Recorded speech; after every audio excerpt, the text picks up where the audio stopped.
Welcome to my channel, The Snake Said to the River. One of the iconic features of medieval fashion are the beautiful fabric buttons that purl up along the wrists, lower arms, and front closures of medieval gowns and tunics. One of the things that I love most about these buttons is that even though they're the most practical of closures, they're also gorgeous and end up serving in an ornamental capacity as well as a practical one.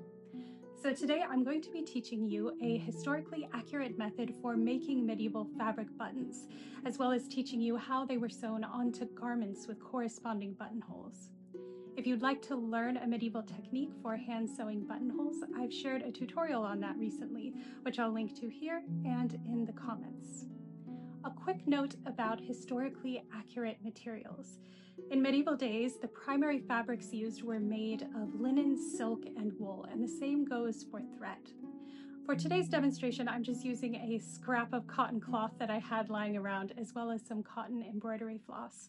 But I did recently hand sew medieval buttons and buttonholes in this beautiful green silk, which was quite a treat. All right, let's get started. The first step in making a medieval button is to cut out our fabric. The method I'm using today is to cut out a circle of fabric, although a square shape can also be used. The size of your finished button depends on the size of the circle that you cut out. Extant medieval buttons tended to have a diameter around 9 millimeters, give or take, which is a little bit less than half an inch, so that's what we're aiming for today. I'm tracing a circle with a 2-inch diameter out on my fabric and then cutting it out. Something I noticed while I was practicing making buttons for a recent project was that even if I used the same diameter circle, the size of button might turn out differently on different fabrics. For instance, a 2-inch diameter circle of cotton cloth yielded a larger button than a 2-inch diameter circle of silk cloth, simply because of the differing densities of the two fabrics. Just wanted to forewarn you about that. Now what we're going to do is to create a thread outline of the circle using a simple running stitch, which is just threading your needle in and out of the fabric. This outline should sit about 1/8 of an inch from the edge of the fabric, and your last stitch should stop close to where your first stitch began, like this.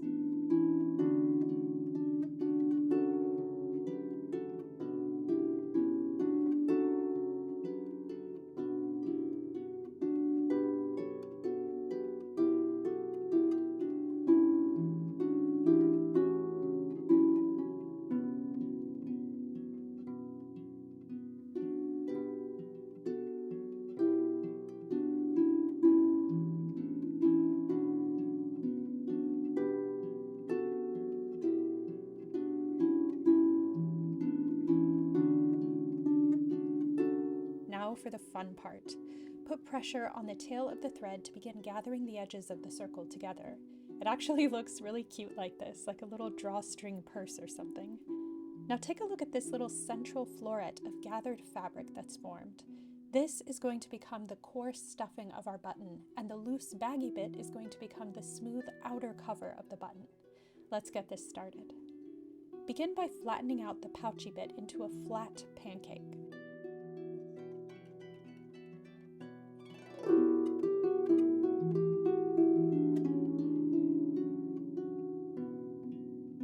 Now flip it over so that the gathered floret is facing up.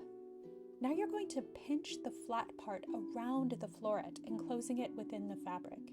You can see basically what the button is going to look like at this point. Now we just have to secure that button shape and tighten it up. Thread your needle from one spot on the rim of the outer fabric to a spot directly across from it. Tighten your thread. Keep choosing new spots and threading the needle across to the opposite edge, pulling your thread tight as you do so. You're slowly closing and firming up the button.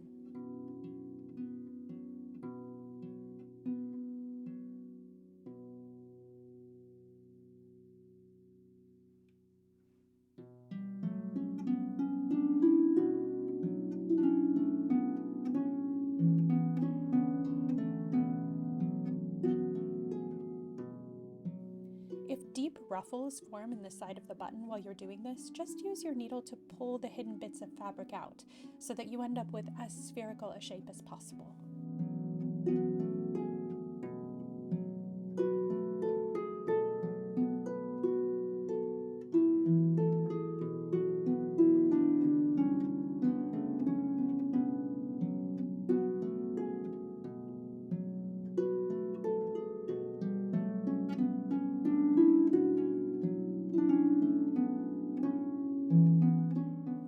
looks just as you'd like it to and feels nice and firm when you pinch it, thread the needle through the button one last time and pull the thread out right in the center of the bottom of the button. Now, whatever you do, don't cut that loose thread, as that's what we're going to use to attach our button to our garment. Now, in medieval days, buttons were sewn right along the edge of the fabric.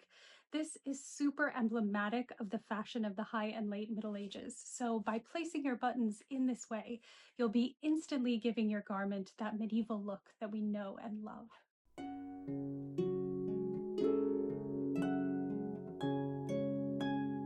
First things first, let's line up the button edge of the garment to the buttonhole edge and mark out where we need to place our buttons exactly. That way our opening lays flat and tidy when the buttons are done up.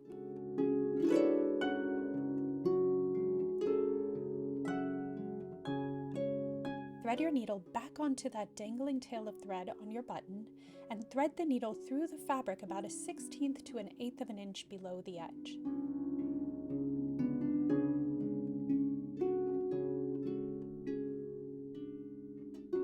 Now, from the other side of the garment, push the needle through the bottom of the button, locking it in place.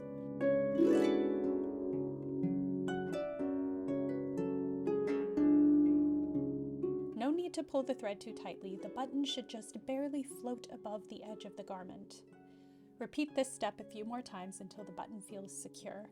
We're essentially sewing in a circle here. Needle through fabric, needle through button, needle through fabric, needle through button.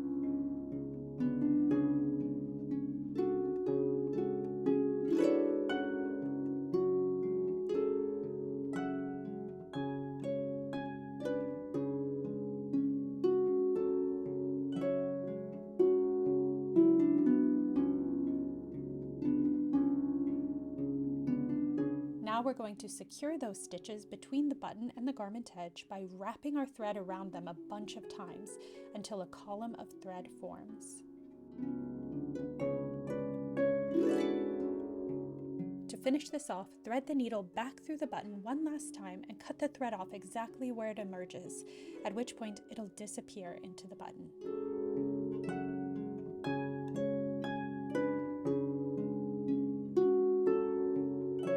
Here they are, our completed medieval buttonholes and buttons.